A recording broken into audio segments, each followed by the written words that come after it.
There is a name that appears without introduction. No family tree, no childhood story, no gradual rise through the ranks of religious life. One moment, the page is empty.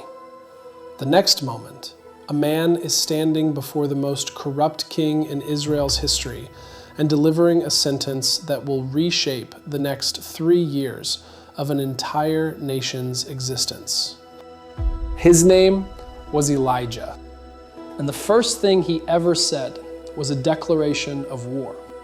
As the Lord God of Israel lives, before whom I stand, there shall not be dew nor rain these years, except at my word. Not a request, not a negotiation, not a carefully worded petition delivered to the palace through proper channels.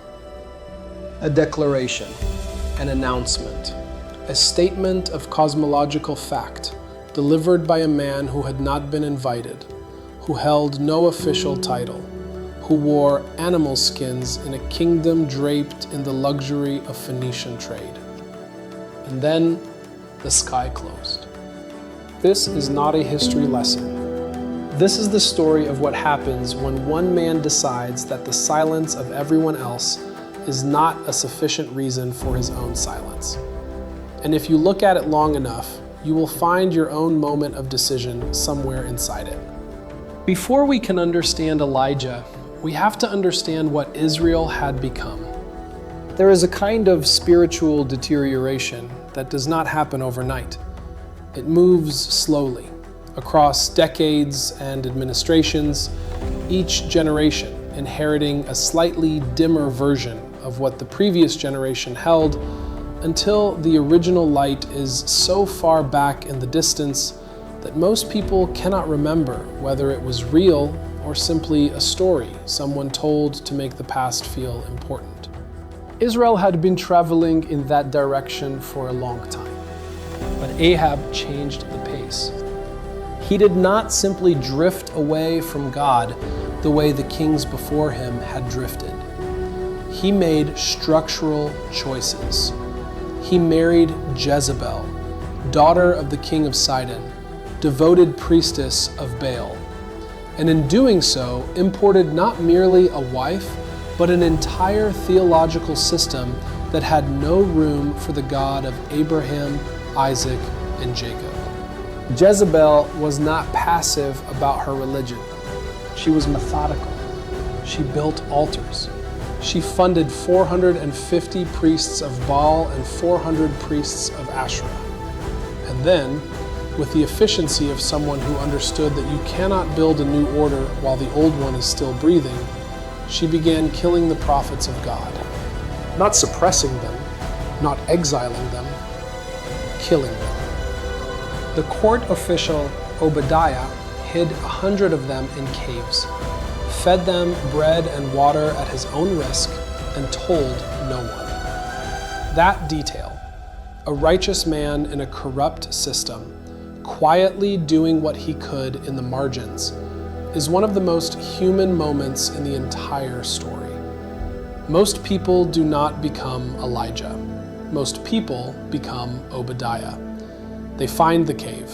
They do what the moment allows and try to survive until something changes. But something had to change.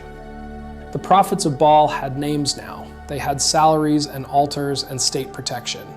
The God of Israel had gone underground, present in the hidden caves where Obadiah smuggled bread, present in the private prayers of the 7,000 who had not yet surrendered, present in the memory of the people who still could remember what their fathers had told them about a God who spoke, and a God who acted, and a God who had once opened a sea to let a nation through. But absent from the public square, absent from the palace, absent from any space where his name might inconvenience the administration. Someone had to change that. And God does not send an institution when he needs something to change. He sends a person. From Tishbe in Gilead, rough country east of the Jordan, far from the political centers of the kingdom, a man arrived who had apparently never been briefed on the protocols for addressing royalty. His name meant, "My God is the Lord," and he had come to make that claim unavoidable. Elijah spoke his declaration and then vanished. God sent him east to a place called Chariot, a brook hidden in the wilderness. And there, in a solitude so complete that even the king of Israel could not find him, Elijah waited. This is the part of the story that does not make it into the dramatic retellings. The waiting. The brook was real water, cold, moving, fed by the rainy season. Ravens brought him bread and meat twice a day. Ravens, birds that Jewish law classified as unclean, carriers of nothing sacred, became the instruments of daily provision. Twice a day they came, and the man who had spoken to kings ate food carried by birds the law said he should not touch. That is the first lesson of Chariot. God does not honor your categories when He is providing for you. He is not limited to the clean and the conventional. He can use the unlikely, the unexpected, the technically inappropriate, and the provision is real regardless of its packaging. Elijah stayed at Cherith until the brook dried up. That detail deserves more attention than it usually receives. The brook dried up. Elijah had obeyed. He had gone where God sent him. He had eaten what God provided. He had waited in the silence and resisted the temptation to act prematurely. And then the water stopped coming. Obedience does not guarantee that your circumstances will remain comfortable.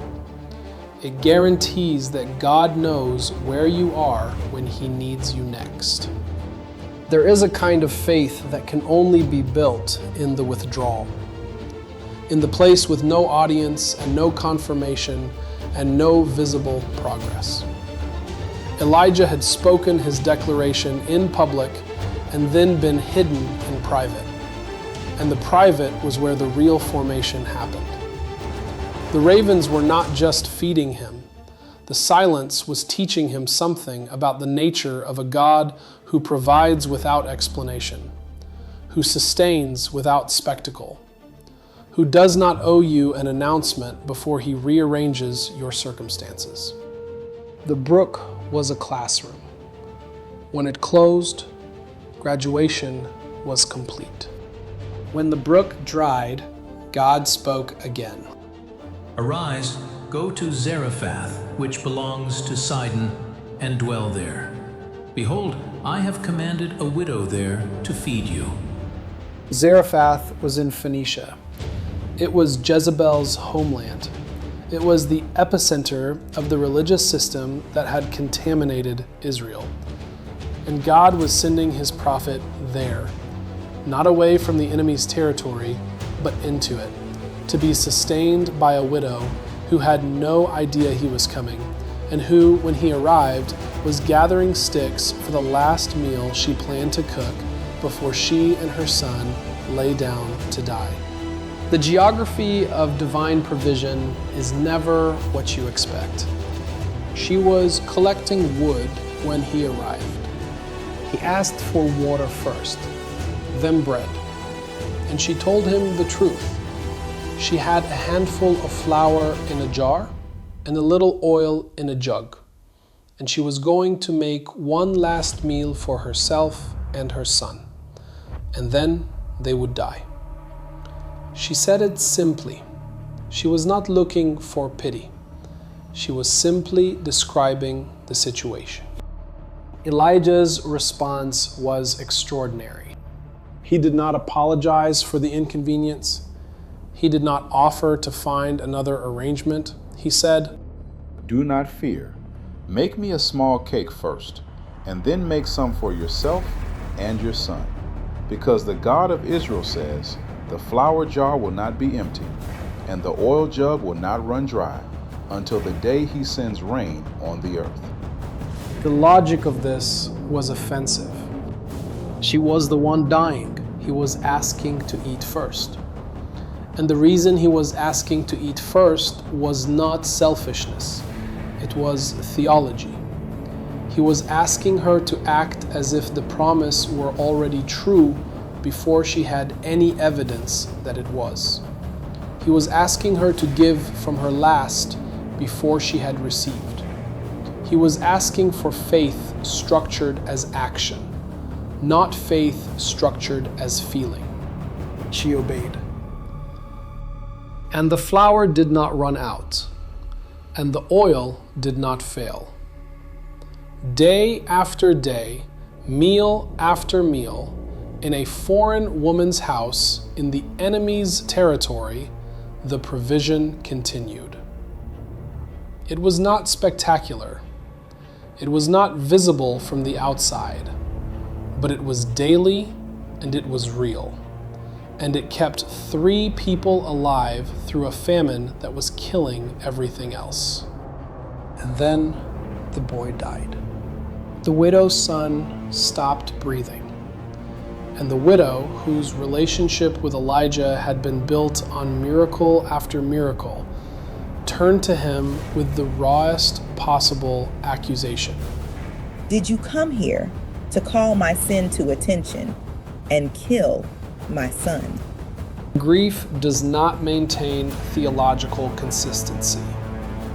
Grief reaches for the closest explanation, even when the explanation is wrong. Even when it blames the person who has done nothing but give. Elijah took the boy upstairs. He laid him on his own bed. He stretched himself over the body 3 times and called out to God. Not with a formula, not with liturgical precision, but with the directness of a man who was genuinely confused about what was happening and genuinely confident about who he was talking to. Lord my God, have you brought tragedy even on this widow I am staying with by causing her son to die? The prayer was honest. The prayer did not pretend to understand. The prayer simply said, "This seems wrong. Do something." And the breath came back. The boy revived. Elijah carried him downstairs and placed him in his mother's arms. And she said, Now I know that you are a man of God, and that the word of the Lord from your mouth is truth. She had known it before, actually. But knowing it as a principle is different from knowing it as the only explanation for the child you are currently holding, who was just dead. 3 years. 3 years of drought. 3 years of hardened ground and empty riverbeds, and the low, constant tension of a nation slowly running out of everything. 3 years of Ahab searching for Elijah in every nation and kingdom and finding nothing. 3 years during which the silence of the sky felt less like a punishment and more like a fact. Like perhaps this was simply how things were now. And then God told Elijah to go back. Show yourself to Ahab. I will send rain on the earth. When the king finally saw him, Ahab's greeting was telling, "You troubler of Israel." He did not say, "I have been looking for you." He did not say, "I am glad you are alive." He said, You are the problem. "The man who will not accommodate the system is always, from the system's perspective, the problem." Elijah's response has survived 3,000 years because it is so clean. I have not troubled Israel. You and your father's house have troubled Israel by forsaking the commandments of the Lord and following the Baals. Then he proposed the contest. Gather 450 prophets of Baal at Mount Carmel. Let them each prepare a bull. I will prepare mine. The God who answers by fire. That is God. The terms were simple. The stakes were everything. The prophets of Baal went first. From morning until noon, they called on the name of their God. They danced around the altar they had built. They shouted. The text says they shouted with a louder voice. They cut themselves with swords and spears until the blood flowed. This was their form of worship, a physical escalation, a bodily extremity, as if the intensity of their effort could compensate for the absence of an actual God. No voice, no answer, no one who paid attention. Elijah watched, and then he talked. Cry aloud. He is a God. Maybe he is busy, or away on a journey, or perhaps he is sleeping and must be awakened. It was not kind, but it was honest. If a God cannot hear from heaven, then that is a fact worth stating. When evening came, when the time for the evening sacrifice arrived, marking the sacred rhythm of the day, Elijah called the people close and rebuilt the altar of the Lord that had been torn down. He used 12 stones, one for each tribe. He dug a trench around it. He arranged the wood. He prepared the bull. And then he did something that looked like sabotage. Fill 4 large jars with water and pour it over the offering and the wood. Do it again. Do it a 3rd time. They poured until the trench was full. The wood was soaked. The bull was soaked. Everything that could burn had been systematically made harder to burn. And then Elijah stood before the altar and prayed, Lord God of Abraham, Isaac, and Israel, let it be known today that you are God in Israel, and that I am your servant, and have done all these things at your command. Answer me, Lord, answer me, so these people will know that you, Lord, are God, and that you are turning their hearts back again. The prayer does not perform, it does not display. It simply tells God what the moment requires and asks Him to meet it. Then the fire fell. Not a spark, not a managed flame. Fire that consumed the sacrifice and the wood and the stones and the soil and licked up the water in the trench. Everything. The altar itself was gone. And the people fell on their faces and cried, "The Lord, He is God. The Lord, He is God." It is perhaps the most dramatic moment of vindication in the entire Hebrew canon. Elijah had stood alone against 450 opponents, before an audience of a nation that had been unable to choose. And the God he served had made the choice unnecessary by simply being present. But the story does not end on the mountain. It never ends on the mountain. Jezebel's message arrived the next day. So let the gods do to me, and more also, if I do not make your life as the life of one of them by tomorrow about this time. Elijah, who had stood on Carmel while fire fell from the sky, who had ordered the execution of 450 false prophets, who had outrun a chariot in a supernatural burst of speed, heard the queen's threat and ran. This is the most important part of Elijah's story. Not the fire, not the drought, not the dead boy who came back to life. The running, because what it reveals is the thing that no amount of spiritual power permanently resolves. The human being beneath the calling.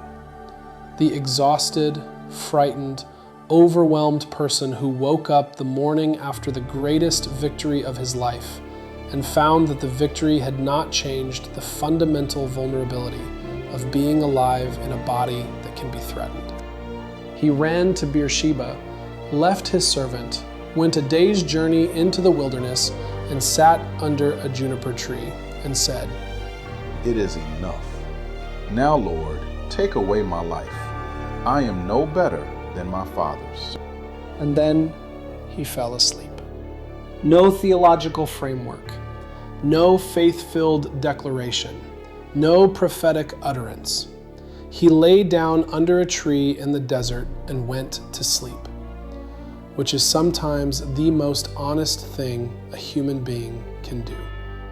And God sent an angel, not a vision, not a voice, an angel who touched him and said, "Arise and eat." There was a cake baked on coals and a jar of water. He ate and drank and lay down again. The angel came a second time, touched him again, and said, "Arise and eat. The journey is too great for you." "The journey is too great for you." This is God's diagnosis of Elijah's condition, and it is not a rebuke, it is a description. The journey has been too much. The sustained intensity of the calling has consumed more than the victories have replenished. The man is genuinely depleted. And God's response to genuine depletion is not a sermon about faith, it is bread, water, and sleep, offered twice. There is more theology in that repetition than in most explanations of divine care. Elijah walked 40 days and 40 nights on the strength of that food to Horeb, the mountain of God. And there he found a cave and crawled inside. God came to him in the cave. "What are you doing here, Elijah?" And Elijah answered honestly. He poured out the whole accumulated weight of it. I have been very zealous for the Lord God Almighty. The Israelites have rejected your covenant, torn down your altars, put your prophets to death with the sword. I am the only one left, and now they are trying to kill me too. God did not argue with this. He said, "Go out and stand on the mountain in the presence of the Lord." and then came the wind that tore the mountains apart. Then the earthquake. Then the fire. And after the fire, a still small voice. A sound of gentle blowing. A whisper that was somehow louder than all of it. The wind, the earthquake, and the fire were not where God was. The whisper was. This is the corrective to every theology that makes God only comprehensible in spectacle. Elijah had just seen fire fall from heaven. He had just done the impossible, publicly, in front of everyone. And God met him not in another spectacular demonstration, but in a whisper in a cave, asking a quiet question. What are you doing here? Because the question mattered more than the display. And Elijah repeated his answer. The same words, the same desolation, the same feeling of being the last person who cared about the things that mattered. And God responded not with condemnation, but with information. 7,000 in Israel have not bowed to Baal. You are not alone. Here is what you will do next. Elijah walked back through the wilderness toward civilization. He was still the very same man. The whisper had not transformed him into someone who no longer felt fear or exhaustion. But he had been fed, corrected, and given a task, which is sometimes all that stands between despair and movement. He found Elisha plowing a field. The text does not make much of this detail, but it rewards attention. Elisha was not waiting to be called. He was not in a place of prayer or at the temple or at the feet of some other teacher. He was working. He was in the middle of an ordinary day doing ordinary labor with his whole attention, as men who have not yet been interrupted by destiny tend to do. 12 yoke of oxen ahead of him meant this was a wealthy family, people of standing in their community. Elisha had something to lose. 12 yoke of oxen ahead of him, Elisha driving the last pair. A working man, a man of the land, a man who had given his whole day to ordinary labor in an ordinary field in an ordinary life. Elijah passed by him, threw his mantle over Elisha's shoulders, said nothing, kept walking. The gesture was enough. Elisha left the oxen and ran after Elijah. He asked only one thing: to kiss his father and mother goodbye. Elijah said, Go. What have I done to you? which was not a dismissal. It was permission. Elisha went back. He slaughtered the oxen he had been plowing with. He burned the plowing equipment to cook the meat. He fed everyone around him, and then he followed Elijah and served him. This is how legacies actually transfer. Not through formal ceremonies or written documents or institutional processes. Through proximity. Through watching someone live the thing close up. Seeing what it costs and what it produces. Staying close enough, long enough, to absorb what cannot be transferred any other way. Elisha saw everything. The miracles, yes, but also the depletion under the juniper tree, the fire on the mountain and the whisper in the cave, the victories and the running. He saw the full human reality of the calling, not just the headline moments. And he stayed. The time came when the Lord was going to take Elijah up to heaven in a whirlwind. What that sentence contains, if you stay with it, is more than a supernatural event. It is the end of a way of being in the world. The drought years, the ravens, the widow's house, the fire on Carmel, the running, the juniper tree, the cave, the whisper, the mantle thrown over a stranger's shoulders in a field, the years of Elisha walking behind, carrying, watching, staying. All of it was converging toward this, a moment so singular that the language available for it barely functions. Taken up, in a whirlwind, into the sky. The other prophets knew it was coming. Elisha knew it was coming. And they all kept moving anyway, because the knowing does not stop the walking. Elijah and Elisha set out from Gilgal. And 3 times, at Bethel, at Jericho, at the Jordan, Elijah told Elisha to stay behind. And 3 times Elisha said, As the Lord lives and as you live, I will not leave you. He had been keeping this promise for years. He kept it now. The other prophets knew what was coming. They told Elisha in low voices, Do you know that today the Lord is going to take your master from you? He said, Yes, I know. Be quiet. There was nothing to say. There was only the walking. At the Jordan, Elijah took his mantle and rolled it up and struck the water.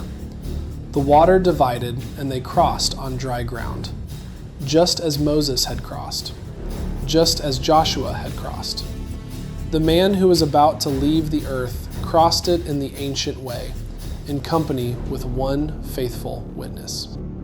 On the other side, Elijah turned to Elisha and asked, What do you want me to do for you before I am taken?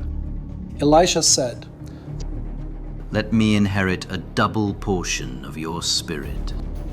Not money, not position, not safety, not the destruction of his enemies. A double portion of what had burned in Elijah, the fire of the calling itself, the weight and the heat of it, the capacity to stand in the gap between heaven and a broken world and hold the position. Elijah said, You have asked a hard thing, but if you see me when I am taken from you, it will be yours. And then a chariot of fire appeared, with horses of fire. and Elijah went up into heaven in a whirlwind. Elisha watched him go. He cried out, my father, the chariots of Israel and its horsemen." And then Elijah was gone, and Elisha was standing alone on the far side of the Jordan, holding the mantle that had fallen. He walked back to the river. He struck the water and said, Where is the Lord God of Elijah? The water divided. The answer wasn't the question. He had the Spirit. The work continued. Elijah did not leave behind a book. He did not found a school or build an institution or codify his methods into a transferable system. He left behind a mantle and a disciple and a series of events so strange that generations of readers have had to decide what to do with them. And he left behind a question, the question God asked him in the cave, that has not stopped being the right question for anyone doing the work of faithfulness in an unfaithful world. What are you doing here? Not asked with accusation. Asked with the voice that also brings bread and water. Asked by the one who already knows the answer, but wants you to say it out loud, because something happens when you stop managing your depletion in private and name it to the one who can do something about it. Elijah's story speaks specifically to a condition the modern world has become very good at producing and very bad at addressing. The condition of the person who is genuinely convinced they are alone. Not literally alone.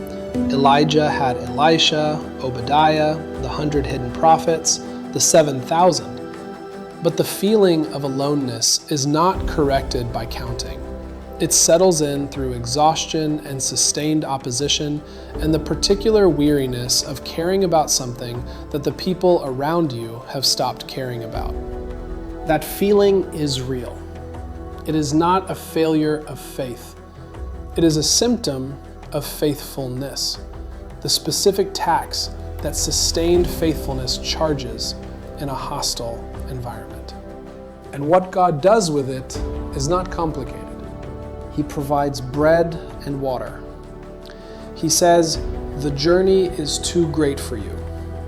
He asks a question. He corrects the arithmetic. He gives a task. He does not give a feeling. He gives a direction. The other thing Elijah's story insists on is the refusal to mistake volume for presence. The wind, the earthquake, the fire, all spectacular, all impressive, all the kind of thing that would fill an arena. None of them were where God was. The whisper was. This cuts against every instinct the modern world has cultivated about spiritual experience. We have learned to associate validity with intensity, presence with spectacle, reality with the demonstrable and the dramatic. If we can feel it, it is real. If we cannot feel it, something is wrong. But Elijah had felt everything: the fire, the rain, the supernatural strength. And then he had felt the queen's threat land in his chest like a stone. And all of it had not been enough to prevent the running. Because feelings, even extraordinary ones, are not the same as foundation. The whisper is the foundation, the still GDK voice. The question asked in the cave when you are exhausted and have been wrong about being alone and have nothing left GDK. That is where Elijah actually met God. Not on the mountain, in the fire, in the cave, in the silence, in the question. And the mantle passed. The work continued. The 7,000 held their ground without knowing anyone was counting. Elisha struck the water and it divided, and the double portion was real. Everything that Elijah began was completed by someone he handed something to. That is the shape of faithfulness across time. Not the hero who does everything, the person who does what they were called to do, depleted and afraid and occasionally running, and then passes the mantle. And the work continues, and the fire does not go out, and the water divides again. There is one question Elijah's story leaves in the room when it is finished. Not a theological question, not a question about drought or fire or the mechanics of divine intervention. A personal question. What are you doing here in your particular cave? In the particular wilderness you have traveled to, in your particular season of depletion. In the specific moment when everything you have done in faithfulness has not produced the outcome you expected, and the threat you thought you had outlasted has renewed itself, and you are sitting under a tree somewhere telling God that it has been enough. What are you doing here? The question is not a rebuke. That is the thing Elijah needed to learn, and that you may also need to learn. It is not an accusation. It is an invitation from the voice that already knows the answer, that has already prepared the bread and the water, that knows the journey has been too great, that has 7,000 already counted who you have not met yet. The question is simply this: will you say what is actually true? Will you stop managing the desolation in private and name it in the presence of the one who can work with it? Will you eat what is provided and sleep and eat again, and then get up and walk toward the next thing? Not because you feel ready, but because there is bread enough for the journey. Elijah did. And the mantle fell, and the water divided, and the fire did not go out. Stand up. The journey is too great for you to do it alone, but you are not alone. You never were.